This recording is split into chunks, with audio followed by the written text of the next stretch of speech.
If you haven't worked cables before, they can be very intimidating.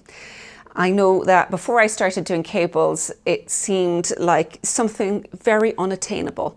And at some point, it kind of clicked with me that working cables was effectively just taking different stitches and putting them in a different position in your needles. And that means that as you come across them, you're still knitting or purling the stitches, depending on which one you want. But the reason you get this really interesting cable effect, three-dimensional with the cable standing out, is that you're moving where those stitches are on the actual needle. As with a lot of knitting techniques, what you're trying to do is not very tricky.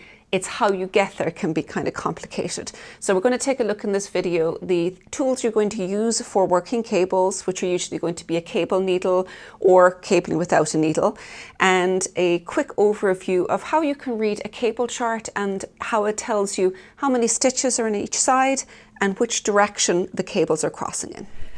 In order to work cables, you're going to have to be able to cross stitches over each other. The most common way of doing that is going to be with what's known as a cable needle. There are a few of the common ones here. A lot of people when they start are going to use something like this. So it's plastic and it's got a dip in the middle. The benefit of the dip is that it will let the stitches sit down there. So in theory, they shouldn't slide off.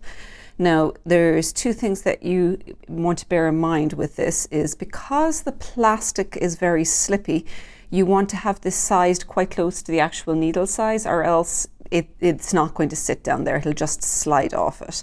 So I don't find these great. Some knitters find that metal ones that come in a V are very good. It does the same thing, but because it's a whole V like this, it'll hang either in the back or in the front of the work very easily. A needle like this also does something similar. What it is, this one is wood. So wood is naturally a little bit slippier, and it's also got a series of grooves on it, which means that it increases the stickiness of it and it's much less likely to slide off. I find that the grooves on this are almost too much, and so I do find that they don't, it's a little hard to slip the stitches off when you're finished working it. What I end up using if I need a cable needle most of the time is bamboo double pointed needles. I've got quite a few sets in several sizes, and it's got two advantages. One is that bamboo is a little sticky, so I can let the stitches lie at the back or at the front, hang there without holding it, and they're not going to slide off.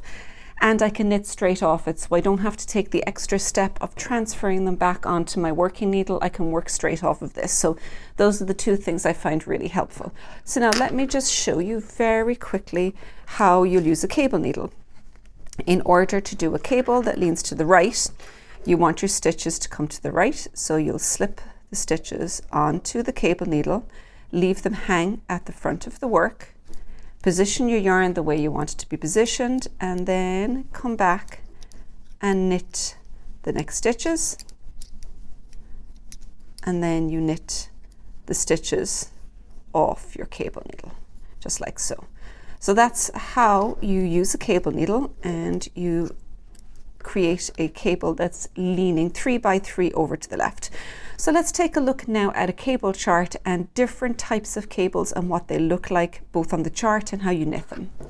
So here's a cable chart with 13 stitches across, 16 rounds. They're all on the right side here, which means they're round, and every one is read from right to left with just right side directions. You've got your key here there telling you that you've got knit and purl stitches, a 3/3 RC, 3 by 3 right cross, leaning to, see there's 3 stitches, crossed with 3 stitches, leaning to the right, 3 by 3 LC, 3 by 3 left cross, 3 stitches, crossed with 3 stitches, leaning to the left. If you have a hard time reading these in the chart, what I'd suggest is picking a color for each of them. So in this case, 3 by 3 right cross, leaning to the right, and highlight that one in your chart. And then pick a different color for the other cable. So this one is the 3 by 3 left cross, and I'll highlight the 3 by 3 left crosses in the cable. Now I showed you a while ago here how to do the 3 by 3 right cross, where These first 3 stitches here, I held on a cable needle, put them in front, knit the next 3, which moves them over behind here, and then came back and knit the 3 on this. And I'm going to, there's 1 stitch in the middle I'll knit, and now I'm going to do a 3 by 3 right cross, where the first 3 stitches will be held in the cable needle at the back. I'll knit the 3 stitches, which will lean it to the right, and then I'll come back and knit those 3 on the other side. So here we go, knit 1 stitch, and let me slide this up so you can see it more easily. Now these 3 stitches are going to be held in the back, so I'll slip them on the cable needle, 1, 2, 3, put them at the back, and now come over here to knit the next 3. 1, 2, 3,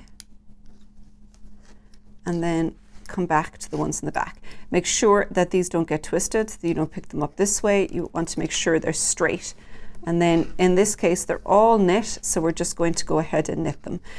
Obviously, sometimes when you cross cables, you're crossing knits with purls, but those will all be given in the directions on the chart. But for this one, they're all knit stitches. So now you can see this one is the 3 by 3 to the left, and it's leaning to the left to match this. This is 3 by 3 to the right, and it's leaning the right, which matches in the chart. So the chart gives you a really good indication as to which way it's going. So as you learn to read the cables in the chart, you can match them up very easily in your knitting. I hope that all makes sense in terms of how you can work cables and how you can read charts with cables in them. If you have any more questions, just pop them up down below and I'm happy to answer them.